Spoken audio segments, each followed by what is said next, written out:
이번 주 일부 예배를 통해 우리에게 주시는 하나님의 말씀은 창세기 6장 1절에서 18절 말씀입니다. 제가 봉독해 올리도록 하겠습니다.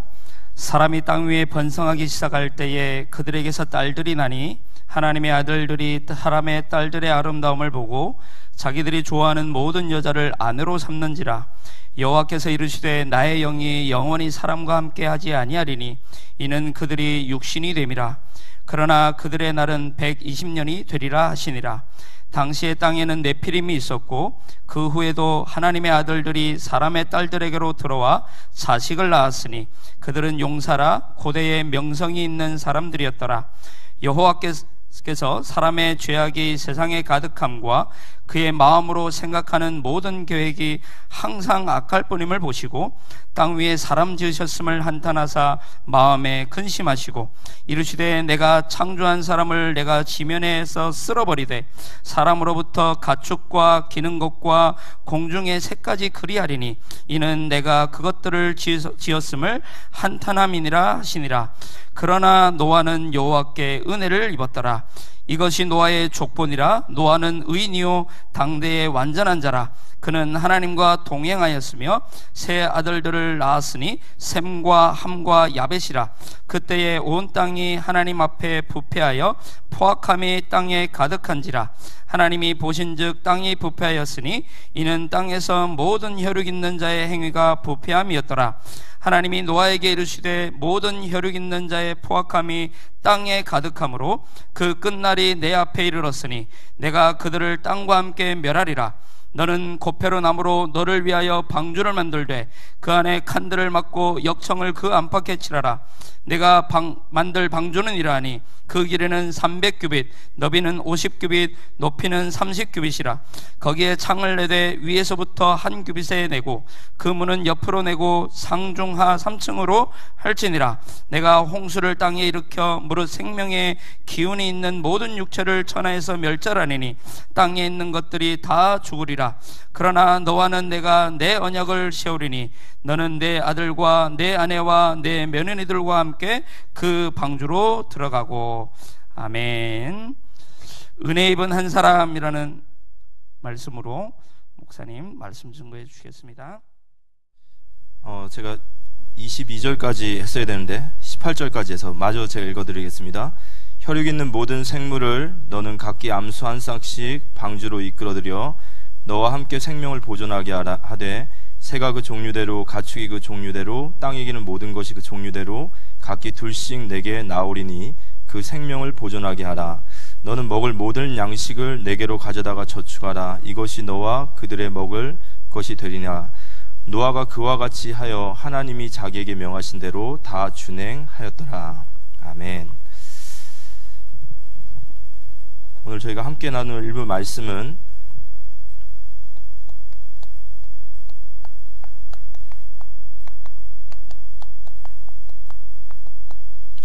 은혜 입은 한 사람입니다. 우리 옆에 사람과 한번 인사 나누겠습니다. 당신이 바로 은혜 입은 한 사람입니다.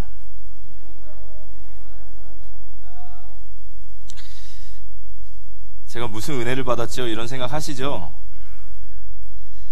요한복음 6장 44절에 보면 아버지께서 이끌지 아니하시면 누구도 내 앞에 나오지 못합니다. 우리가 예배라는 것이 그냥 우리가 오면 된다라고 생각하지만 성경 그렇게 얘기하지 않습니다. 여기 예배를 사모하고 오시는 우리 성도님들도 계실 겁니다. 이 주일 예배. 근데 또 어떤 내가 꼭 가야 되나 하고 오신 분도 있어요. 그걸 은혜라고 합니다. 자격 없는 자에게 주시는 하나님의 사랑. 그래서 우리가 이 자리에 있는 줄 믿으시기 바랍니다. 그래서 고린도후서 6장 1절과 2절에 보면 보라 지금은 은혜 받을 만한 때요 구원의 날이다. 그러면서 중요한 말씀하세요. 하나님의 은혜를 헛되이 받지 말라. 그래서 오늘 예배 하나님 나를 불러주셨구나. 자격 없는 나인데 그렇게 오고 싶었던 것도 아니고 은혜를 많이 받은 것도 아니고 한 주간 살면서 많이 실패도 했는데 내가 이 자리에 있는 것이 바로 은혜구나. 그 은혜 받은 우리를 통해 하나님이 크신 일을 하실 줄 믿습니다. 올 한 해 동안 보라 새 것이 되었도다 라고 올해 말씀 주시면서 우리에게 하나님이 새로운 시작을 시작하시리라 이렇게 말씀하셨습니다.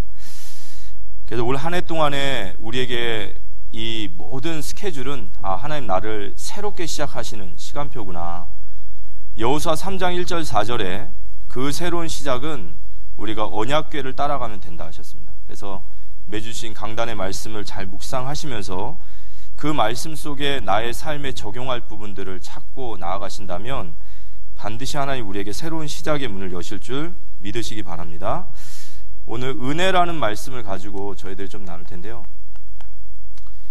우리가 신앙생활하면서 은혜라는 말을 참 많이 씁니다. 은혜 받았습니다. 또 은혜 받으십시오. 또 하나님의 은혜입니다. 그럼 과연 은혜가 뭔지 우리가 은혜를 다 이 자리에 다 설명할 수 없지만 우리가 구원받은 게 은혜죠. 그렇죠? 우리가 한 주를 살아가면서 어렵고 힘들고 또 우리 현장 속에 많은 일들이 있지만 거기서 우리가 살아갈 수 있는 힘을 주신 것도 은혜입니다. 그리고 또 우리에게 약속하신 그 약속을 또 반드시 이룰 것도 하나의 은혜이십니다. 근데 이 은혜는 하나님의, 그래서 은혜를 보고 하나님의 사랑이시고 하나님 우리에게 베푸시는 자비와 하나님의 호의이시며 이 은혜 속에는 하나님이 의지가 담겨 있어요. 그러니까 은혜를 받는다라는 것은 이렇게 중요합니다. 우리는 아무리 실패해도 하나님은 우리를 통해서 하실 그 일을, 그 일을 반드시 이루신다라는 게 은혜죠. 근데 이 은혜를 누구에게 주시냐라고 할 때 이 은혜라는 말은 우리에게서 어떤 동기나 우리에게 이유가 있는 것이 아니라 우리가 구원받은 것이 우리에게 이유가 있어서가 아니라 자격 없는 자에게 주시는 하나님의 무조건적인 은혜이십니다. 그러니까 이게 너무도 우리에게 크신 거죠. 자격이 없는데, 이거 받을 만한 자격이 안 돼요. 그런데 하나님은 그 자격 없는 자에게 하나님의 사랑과 호의와 의지를 나타내셔서 내가 너로 반드시 이 일을 하겠다라고 말씀하시는 것이 바로 은혜인 줄 믿으시기 바랍니다. 받을 자격이 없는 자에게 주시는 하나님의 사랑.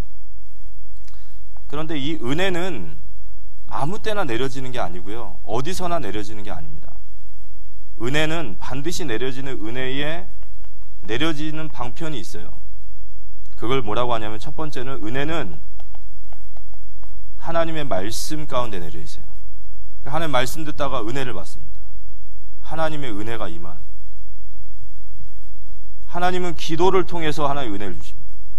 성도가 하나님 앞에 기도할 때 하나님 우리의 기도에 들어주시고 또 우리에게 하나님의 뜻을 감찰시키시고 또 하나님 우리에게 새 힘을 주시고 능력을 주시고 위로하시고 우리의 성품을 변화시키고 이 모두 다 은혜가 내려지는 방편입니다. 그리고 하나님 앞에 드리는 성례, 우리의 성찬과 세례, 이걸 통해서 하나님은 은혜를 부어주시고요, 그 나머지는 그 은혜를 받은 자의 반응이에요. 전도, 선교, 찬양, 헌신, 모든 것들, 이 모든 것들이 바로 하나님의 예배의 축복입니다. 그래서 히브리서 4장 15절에서 16절에 히브리서 4장 15절 16절 보면요, 우리에게 있는 대제사장은 우리의 연약함을 동정하지 못하시리가 아니요 모든 일에 우리와 똑같이 시험을 받으시니로되 죄는 없으시니라. 그러므로 우리는 긍휼하심을 받고 때를 따라 돕는 은혜를 얻기 위하여 은혜의 보좌 앞에 담대히 나아갈 것이라. 긍휼하심, 이유가 뭐냐? 그냥 우리를 계속 도와주시고 싶으시고 우리를 측은히 여기신단 말이에요. 저희들의 아이들을 보면은 우리의 마음이 늘 우리 아이들을 내가 저 아이를 어떻게 도와주고 저 아이를 늘 그렇듯이 하나님이 우리를 그렇게 보고 계심을 믿고 그 긍휼하심 앞에 때를 따라 돕는 은혜의 보좌 앞에 나오시기 바랍니다. 그래서 은혜의 보좌는 열려 있습니다. 누구든지 하나님 앞에 나아가면, 그렇죠? 로마서 10장 13절에 누구든지 주의 이름을 부르는 자는 구원을 받습니다. 누구든지 하나님의 은혜 보좌 앞에 나와서 하나님의 사랑과 하나님의 자비와 하나님의 나를 향하신 의지, 그 은혜를 받기 원합니다 라고 나아간다면 하나님은 은혜를 주실 줄 믿으시기 바랍니다. 그런데 이 은혜 받은 자를 통해서 하나님은 새로운 시작을 하시는 거예요. 이게 그래서 중요한 겁니다. 하나님께서 누구를 쓰시냐면요, 은혜 받은 자를 쓰십니다. 능력 있는 자를 쓰시는 게 아니라 은혜 받은 자를 쓰십니다. 그래서 아브라함이 가장 잘한 것이 뭐냐면요, 가는 곳마다 제단을 쌓는 거예요. 예배. 아브라함이 제일 잘한 건 그거예요. 요한복음 4장 24절에 나와 있죠. 하나님은 예배하는 자를 찾으십니다. 은혜를 부어주실 자를 찾는 거예요. 그런데 아브라함은 늘 손 들고 있는 거예요. 하나님, 저요. 우리의 예배가, 우리의 예배를 사모하는 마음, 우리가 하나님 앞에 기도하고자 하는 마음, 그 마음이 다시 한번 세워지는 우리 모두가 되어지기를 기도합니다. 그래서 히브리서 11장 오늘 7절에 오늘 노아에 대한 이야기를 할 때, 노아는 어떤 사람이냐면 이 은혜를 받은 사람이에요. 하나님은 은혜를 주시면 그 은혜의 선물이 바로 믿음이죠. 그래서 노아를 보면 믿음으로 이렇게 나와 있어요. 은혜 받은 자에게 주시는 이 선물을 받은 자는 그 은혜가 믿어지기 시작하는 거죠. 믿음으로 노아는 아직 보이지 않는 일에 경고하심을 받아 경외함으로 방주를 준비하여 그 집을 구원하였으니 이로 말미암아 세상을 정죄하고 믿음을 따르는 의의 상속자가 되었느니라. 하나님의 새로운 시작은 은혜를 받은 한 사람을 통하여 이루어지는 줄 믿으시기 바랍니다. 그리고 이 은혜의 보좌는 열려 있다라는 거, 열려 있습니다. 누구든지 그 은혜의 보좌 앞에 나아가 하나님 앞에 나아가면 하나님 반드시 노아와 같은 축복 주실 줄 믿으시기 바랍니다. 오늘 은혜 받은 노아입니다. 우리가 이제 노아 시대를 얘기하면 항상 노아 시대는 홍수 심판이라는 부분이 그 노아 시대의 메시지입니다. 그리고 또 이 홍수 심판 속에서 그러나 노아는 은혜를 입었더라. 우리가 살아가면서 하나님의 은혜를 받으시기 바랍니다. 우리가 현장에 얼마나 많은 정말 봉변과 같은 일들이 얼마나 많습니까? 저희들이 보면 기가 막혀요. 이런 걸 어떻게 아무 이유도 없이 사람을 죽이고 아무 이유도 없이 폭행을 하고, 이런 속에서 그러나 노아는 하나님께 은혜를 입었더라. 이 노아에 대한 시대는 이 죄악과 심판 그리고 방주에 대한 얘기입니다. 그래서 노아의 때, 성경에서 말하는 노아의 때는 심판의 시기이고 재앙의 시기인데, 이 심판과 재앙 속에 성경에 보니까 네피림이 있었다라는 말이 있어요. 노아 시대가 죄악 가운데 타락을 해서 하나님이 그들의 마음과 생각이 항상 악하심을 보시고 한탄하시고 심판을 하셨는데, 그 심판의 중심에 네피림이라는 단어가 나와요. 이 네피림이라는 단어는 히브리어로 나파르라는 말에서 파생됐습니다. 그래서 위로부터 떨어진 자라는 뜻이 있어요. 위에서부터 떨어진 자. 그럼 성경에서 위에서부터 떨어진 자가 누굴까라고 봤더니 계시록 12장 9절에 보니까 큰 용이 내어 쫓기니 이렇게 나와 있어요. 큰 용이 내쫓기니 옛뱀 곧 마귀라고도 하고 사탄이라고도 하며 온 천하를 꾀하는 자라. 그가 땅으로 내쫓기니 그의 사자들도 그와 함께 내쫓기니라. 땅으로 내어 쫓긴 옛뱀 곧 마귀라고 하는 이 사단, 마귀라는 존재가 바로 위로부터 떨어진 자라는 거예요.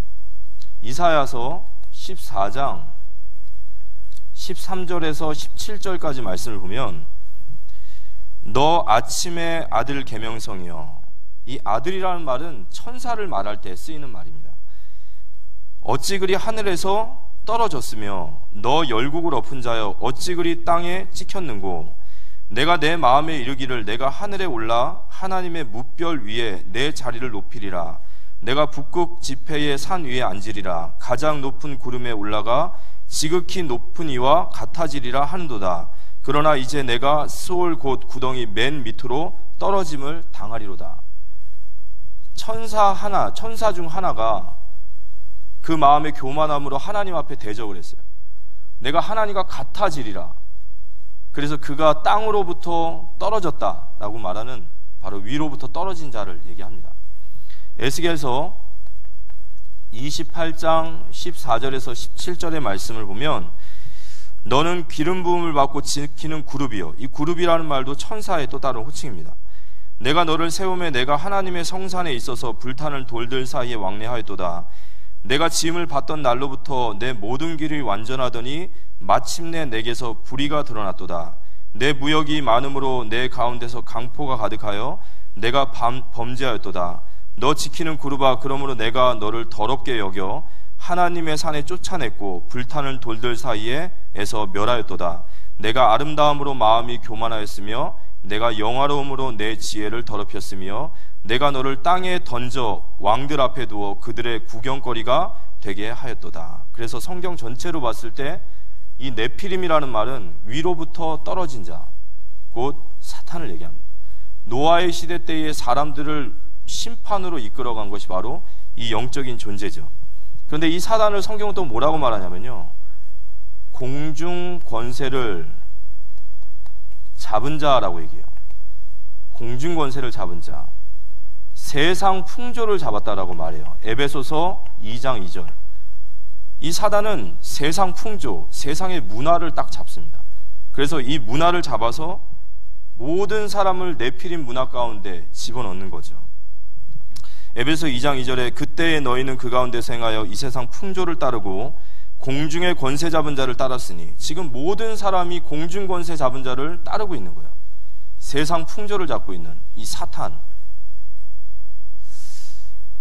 어제 제가 이제 그 빌리그리암 50주년 거기를 갔다가 이제 주차를 하고 나오는 과정에 어떤 분이 이렇게 그 집회를 시청에다가 막 신고를 하시는 분을 옆에서 제가 목격을 했어요.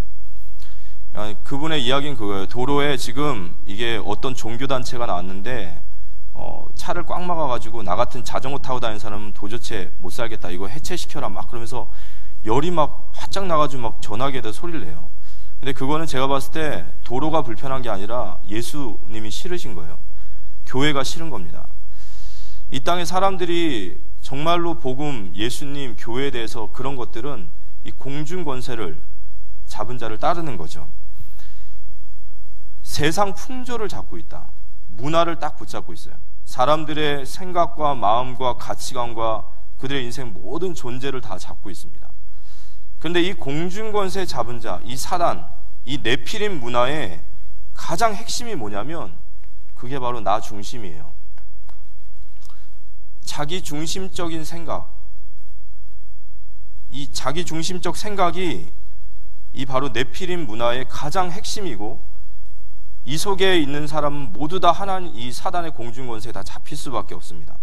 그래서 창세기 6장 2절에 보면 뭐라고 나와 있냐면요, 하나님의 아들들이 사람의 딸들의 아름다움을 보고 자기들이 좋아하는 모든 여자를 아내로 삼는지라. 이 네피림 문화의 특징, 자기들이 좋아하는 모든 대로. 우리 신자는 우리 좋은 대로 살지 않죠. 그렇죠? 그게 바로 신자입니다. 우리는 우리가 좋은 대로 사는 것이 아니라 주께서 기뻐하시고 주님이 원하시는 것이 바로요 우리의 삶인 줄 믿으시기 바랍니다. 불신자는 자기가 좋아하는 모든 모습으로 찾는 거예요. 나 중심.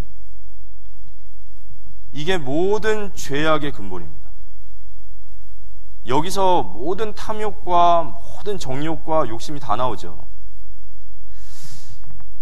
제가 이제 어떤 책을 읽었는데 이 책을 보면서 참 인간의 죄악이라는 것이 이렇게 무섭구나라는 것을 느꼈던 책이 있습니다.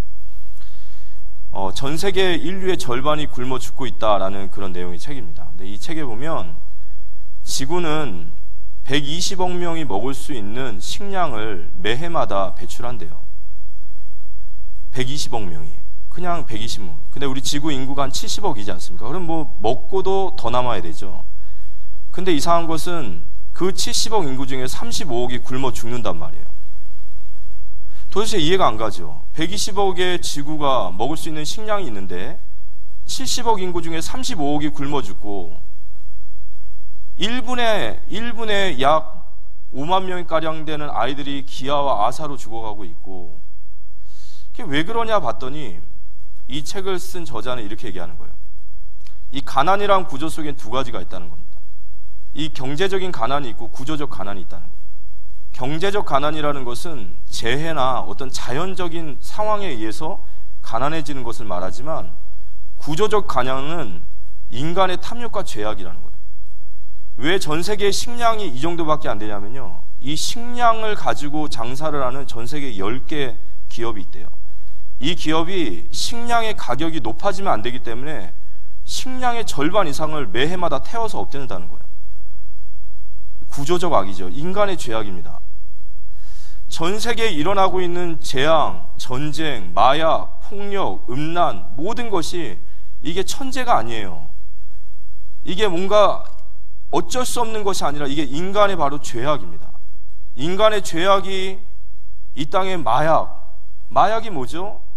이 마귀 할 때 맞자래요. 먹으면 죽는 건데 그걸로 돈 버는 거예요. 니야 죽던 말던. 음란, 성폭행, 다 이거 뭐죠? 자신의 욕망과 여기에 다 눈 떠 있는 거예요. 전쟁, 기아, 이 나중심이라는 말이 이게 네피림 시대에 이게 바로 핵심입니다. 나중심이에요.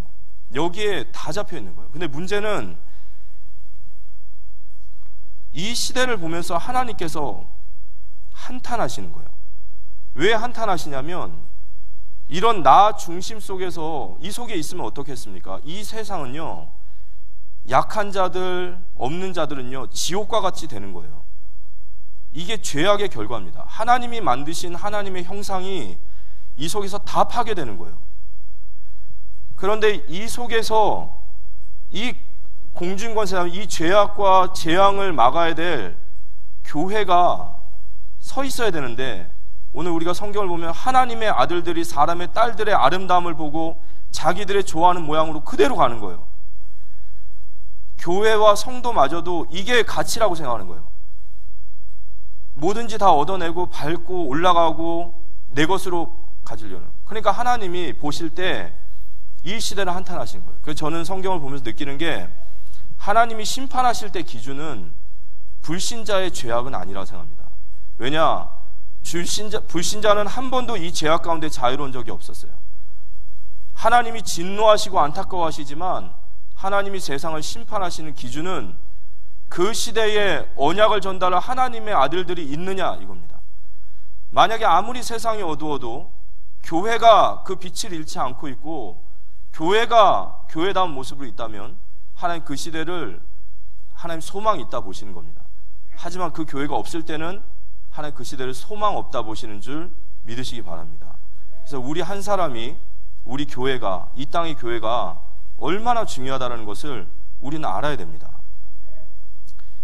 하나님의 아들들이 사람의 딸들의 아름다움을 보고 섞이기 시작하는 거예요. 언약을 놓치고 사명을 놓치고 은혜를 놓치고 이렇게 살아가는 것이 가치인 줄 알고 또 역시 이 속으로 막 들어가는 거예요. 그래서 하나님께서 한탄하시며 하나님이 심판을 결정하셨습니다. 6장 6절에서 8절에 보면, 땅 위에 사람 지으셨음을 한탄하사 마음에 근심하시고 이르시되, 내가 창조한 사람을 내가 지면에서 쓸어버리되 사람으로부터 가축과 기는 것과 공중의 새까지 그러하리니 이는 내가 그것들을 지었음을 한탄함이라. 하나님께서 모든 호흡 있는 것들을 내가 다 죽이겠다, 다 쓸어버리겠다 결정을 하셨습니다. 그런데 그 속에서 하나님은 창세기 6장 8절에 그러나 노아는 하나님께 은혜를 입었더라 이렇게 나와 있어요. 노아도 죄인이에요. 노아도 이 홍수에 죽어야 됩니다. 근데 하나님은 정말 꺼져가는 심지를 끄지 아니하시고 상한 갈대를 꺾지 아니하시는 하나님이세요. 하나님은 우리에게 약속하신 구원의 약속을 신실하시게 지키고자 하나님은 다시 구원의 역사를 시작하셨습니다. 노아를 구원하신 하나님께서 그 의미가 있는 거예요.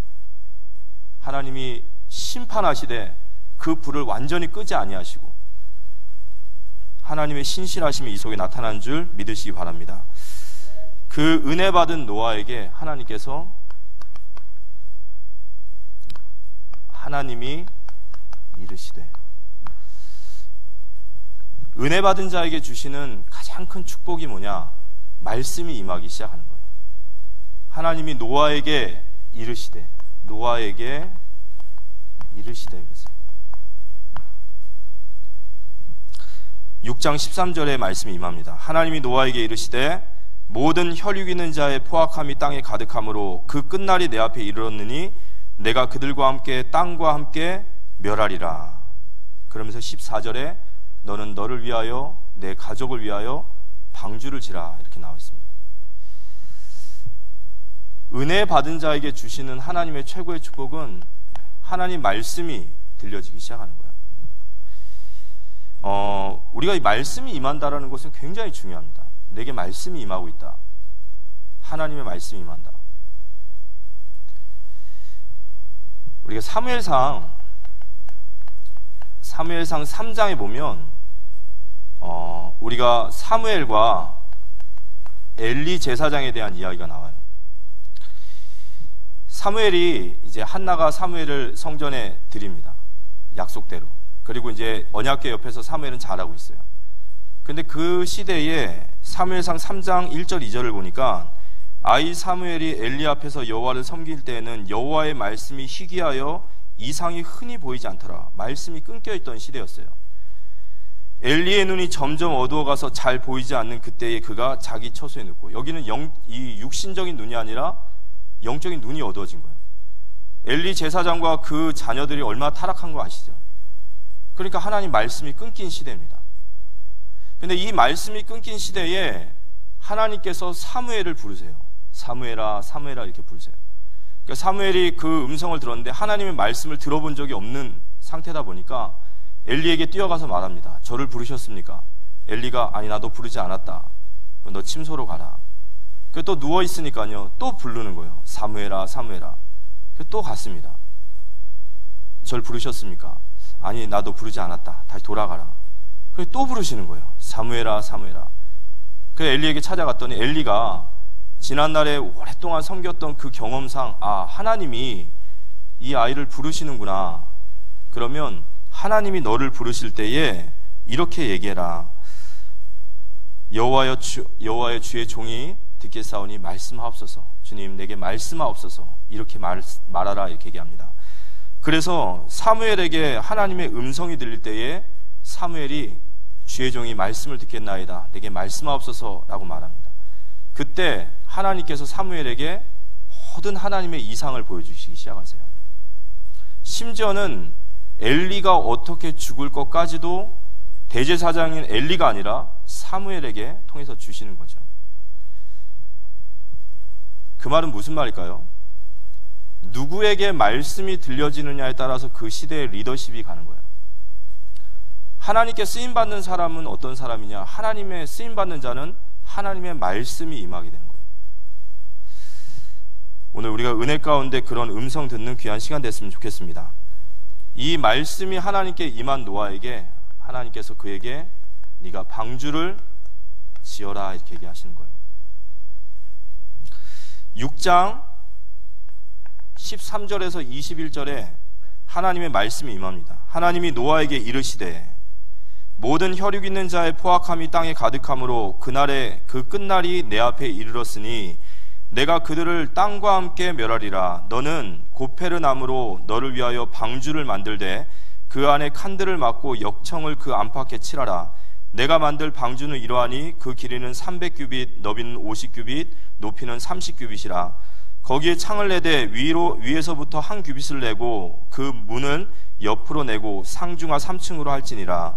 내가 홍수를 땅에 일으켜 무릇 생명의 기운 있는 모든 육체를 천하에서 멸절하리니 땅에 있는 것들이 다 죽으리라. 그러나 너와는 내가 내 언약을 세우리니 너는 내 아들들과 내 아내와 내 며느리들과 함께 그 방주로 들어가라. 혈육 있는 모든 생물을 너는 각기 암소 한 쌍씩 방주에 이끌어들여 너와 함께 생명을 보존하게 하되 새가 그 종류대로 가축이 그 종류대로 땅에 기는 모든 것이 그 종류대로 각기 둘씩 내게로 나오리니 그 생명을 보존하게 하라. 너는 먹을 모든 양식을 내게로 가져다가 전축하라. 이것이 너와 그들의 먹을 것이 되리라. 하나님께서 방주 노아에게 이제 내가 땅의 모든 호흡 있는 것들을 다 죽일 것이다. 너는 너를 위하여 너의 생명과 너의 후손과 가족을 위하여 방주를 지어라 라고 이렇게 말씀이 임한 겁니다. 우리가 방주는 홍수의 심판에서 살 수 있는 유일한 길이에요. 방주 외에는 이 하나님의 진노와 심판에서 살 수 있는 사람은 아무도 없습니다. 그래서 우리는 방주를 곧 예수 그리스도의 예표라고 하는 거예요. 예수 그리스도 외에는 하나님이 내리실 심판 앞에 누구도 거기서 살아날 수 없음을 믿으시기 바랍니다. 방주의 언약을 말씀으로 주신 겁니다. 여기에 노아가 다 준행하였더라 이런 말이 있어요. 노아가 다 준행하였더라 말했습니다. 그 말은 노아가 6장 22절의 말씀대로 다 준행하였더라. 이 말은 노아가 이 방주를 지으라는 말에 이제 순종했다라는 말이죠. 그런데 이 방주를 짓기 시작합니다. 방주를 짓기 시작하는데 이 방주 크기가 길이가 135m가 돼요. 길이가 135m. 엄청나게 크죠. 그리고 넓이가 50규빗, 넓이가 23m, 높이가 약 15m 정도 돼요. 이게 엄청난 크기의 방주예요, 사실은. 근데 이 방주를 몇 년 동안 지었냐라고 말할 때 우리 사람의 호흡이 120년 남았다라는 말은 120년 후에 이 땅에 홍수의 심판이 내리는 겁니다. 그래서 노아가 보통 방주를 120년 동안 지었다라고 이렇게 얘기합니다. 근데 이 120년 동안 방주를 짓는데 문제는 창세기 2장 5절에서 6절에 보면 아직 땅에 비가 내리지 아니하였다라는 말이 있어요. 그 말은 아직 노아 시대 때는 하나님이 비를 내리지 않았어요. 자, 비를 내리지 않는, 비를 보지 못한 사람에게 홍수라는 말을 할 때 그 말이 믿어지는 게 은혜겠죠. 근데 이 말을 할 때 노아가 120년 동안 나중에 방주가 지어지고 나서 노아 가족 8명이 들어가는데 과연 노아가 방주 지을 때 가족들은 도와줬는지는 모르겠어요. 그렇지만 120년 동안 노아가 방주를 짓는 것을 사람들은 봤을 겁니다. 그럼 뭐라고 했을까요? 사람들이 아마 와서 물어볼 거예요. 뭐 하십니까? 그럼 아마 노아는 얘기했겠죠. 내가 믿는 하나님이 앞으로 120년 후에 이 땅에 홍수가 내릴 겁니다. 홍수가 내릴 건데 그래서 나는 방주를 짓고 있습니다. 그래서 나를 도와주지 못하시더라도 꼭 방주가 완성되면 꼭 들어오십시오. 그 말을 들으면서 정말 잘하십니다, 옳으십니다 그럴까요? 아니죠. 비웃을 겁니다. 그죠? 조롱할 거예요. 아니 무슨 홍수를, 비를 본 적이 없는 사람들에게 홍수를 얘기하니까 그가 방주 짓는 것이 얼마나 조롱거리가 됐냔 말이에요. 우리가 이 땅에서 복음 전하는 것이 바로 노아의 모습과 같습니다. 그런데 중요한 것은 이 방주를 120년 그런 비난과 조롱과 수많은 이야기들 속에서도 노아는 흔들리지 않고 이 방주를 끝까지 짓습니다. 저는 이게 바로 은혜라고 생각해요. 은혜가 뭘까요? 은혜라는 말은 하나님의 말씀이 믿어지는 게 은혜예요. 그러니까 노아에게 주신 그러나 노아는 하나님께 은혜를 입었더라 라는 말은 노아가 하나님 말씀이 믿어진 거예요. 이 하나님의 임박한 심판이 진짜 믿어진 것이고 그 심판 속에, 그 재앙 속에 살아날 수 있는 유일한 길이 방주라는 말이 그가 믿어진 거예요. 하나님의 말씀이 믿어지면 그때부터 인생 전체가 바뀌게 될 줄 믿으시기 바랍니다. 절대로 이전과 같은 삶을 살 수가 없는 거예요. 노아도 먹고 마시고 시집가고 장가가고 다 해요. 하지만 그는 자신의 일생을 다 바쳐서 방주를 짓습니다. 왜죠? 홍수 나서 방주가 아니면 다 죽는데 일단 내가 살아야 될 거 아니에요. 일단 내 가족이 살아야 될 거 아닙니까? 만들어야 되는 거예요. 하나님의 말씀이 믿어지는 것이 은혜인 줄 믿으시기 바랍니다. 방주의 의미를 깨달은 자는 방주를 짓게 되어 있습니다. 누가 뭐래도 그게 하나님의 은혜라는 거예요. 그래서 성경은 그의 삶을 보면서 의를 전파하는 노아라는 말을 신약 성경에 말해요. 그래서 베드로전서 2장 5절에 보면 옛 세상을 용서하지 아니하시고 오직 의를 전파하는 노아와 그 7 식구를 보존하시고 경건하지 아니한 자들의 세상에 홍수를 내리셨느니라. 의를 전파하는 노아, 이 전도자예요. 노아가 그 시대의 전도자입니다. 그런데 노아는 아까 제가 말씀드렸듯이 분명히 추측컨대 그냥 방주 지으면서 아마 자기가 할 수 있는 모든 사람한테 이야기했을 거예요. 물어보는 사람한테도 얘기했을 거고, 자기 가족들에게 얘기했을 거고, 많은 사람한테 얘기했을 겁니다. 그렇지만 그의 삶이 방주를 짓는 삶이에요. 그의 삶의 모든 기준과 그의 삶의 방향을 보면서 사람들은 그걸 통해서, 노아를 통하여 이 땅의 심판과 구원의 메시지를 듣게 되는 겁니다. 방주를 짓는 그 모습이, 살아가면서도 계속 먹고 살아가면서도 계속 방주지로 가는 거예요. 도대체 저 노인은 왜 저렇게 갈까? 그의 삶에서 그의 메시지가 있는 거죠. 우리가 의를 전파하는 노아와 같은 인생 되어지기를 기도합니다. 오늘 은혜 입은 한 사람,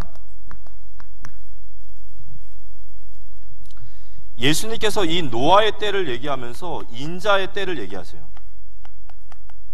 마태복음 24장 36절에서 39절에 보면 인자의 때가 언제냐면요, 바로 심판이에요. 주님 재림하실 그날입니다. 주님의 재림을 믿으십니까? 그 재림 안 믿으면요, 그 신자 아닙니다. 그죠? 주님은 다시 오십니다. 근데 주님이 다시 오실 때는 초림의 대속의 주심이 아니라 심판주로 오셔요. 이 땅의 심판의 주로 오십니다. 그 심판주로 오실 그날을 노아의 때와 비교하셨어요. 그래서 36절과 39절 제가 한번 읽어보면요, 그러나 그 날과 그 때는 아무도 모르나니 하늘의 천사들도 아들도 모르고 오직 아버지만 아시느니라. 노아의 때와 같이 인자의 임함도 그러하리라. 홍수 전에 노아가 방주에 들어가던 날까지 사람들은 먹고 마시고 장가들고 시집가고 있으면서 홍수가 나서 그들을 다 멸하기까지 깨달지 못하였으니 인자의 임함도 이와 같으니라. 예수님이 말씀하셨어요. 인자의 임함은 노아의 때와 같다. 그 노아의 때의 사람들의 모습을 얘기했어요. 뭐라고 얘기했죠? 그들은 먹고 마시고 시집가고 장가가고 있다고 그랬어요. 아니 그럼 먹고 마시고 시집가고 장가가는 게 죄입니까? 그게 죄가 아니에요. 그런데 먹고 마시고 시집가고 장가가는 것이 다라고 생각하고 그것만 보고 살고 있다는 거예요. 언제까지 그걸 알죠? 홍수가 나기 직전까지 그들이 깨달지 못하는 거예요. 저는 여기서 우리 성도들과 우리 교회가 여기에 정체성이 있다고 그래요. 우리가 어떤 사람들입니까? 우리는 이 사실을 아는 거예요. 지금 이 시대가 홍수 심판과 같이 심판을 앞두고 있는 시대인데 사람들은 먹고 마시고 시집가고 장가가는 게 다라고 생각해요. 그냥 땅바닥만 쳐다보고 그거 하고 사는 게 가치라고 생각하고 그것밖에 못 봐요. 그런데 그들의 인생의 마지막 결말이 어떻게 될까요? 홍수 심판 나기 전까지 그들은 깨달지 못하고 어느 날 홍수가 나고 방주의 뚜껑이 닫히면 그들은 전부 다 심판에 가는 겁니다. 그걸 깨달지 못하는 자들을 깨우치는 자가 바로 저와 여러분인 줄 믿으시기 바랍니다. 이게 우리의 정체성이에요. 제가 이제 이 이야기를 저희 후대들과 이제 아이들과 주일학교에서 나눌 때 제가 가끔 그런 얘기해요. 우스갯소리지만 예를 들어서 어떤 농장에 돼지가 있습니다. 돼지가 한 100마리가 있는데요, 이 100마리 돼지 중에 신기한 돼지 하나가 나온 거예요. 그 돼지는 어떤 돼지냐? 사람의 말을 알아듣기 시작하는 거예요. 어떻게 됐는지 몰라요. 하여튼 본인이 알아듣기 시작했어요. 신기한 거예요. 그런데 어느 날 보니까 주인이 밥을 줘요. 저분이 맨날 밥 주니까 고마운 분이에요. 그래서 서로 얘기하는, 우리 주인 정말 고마운 분이다. 근데 어느 날 주인이 있고 그 주인 옆에 웬 낯선 사람이 왔어요. 두 분이 이야기하는 거 들어보니까 알고 봤더니 이분이 그 옆집에 도살장에 있는 주인이었어요. 얘기하는 겁니다. 주인이, 우리 돼지들 좋은 값에 좀 해주세요. 그러니까 이 도살장 주인이, 100kg만 넘는 돼지는 무조건 넘기십시오. 그럼 제가 무조건 좋은 가격에 해서 잘 넘기겠습니다.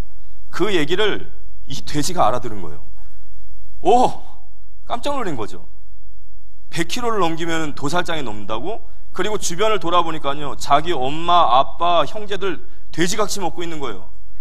그걸 보면 어떻게 되겠습니까? 이제 가서 얘기하는 거예요. 어머니, 아버지, 형님, 절대 100km 넘기면 안 돼요. 100km 넘기면 다 죽여요. 그러니까 이분들은 뭐라 할 거예요? 못 알아들으니까, 야, 무슨 소리 하냐, 무슨 소리야, 우리 주님 얼마나 착하신 분인데 그럴 리가 없어. 자, 그 돼지는 그때부터 인생이 바뀝니다.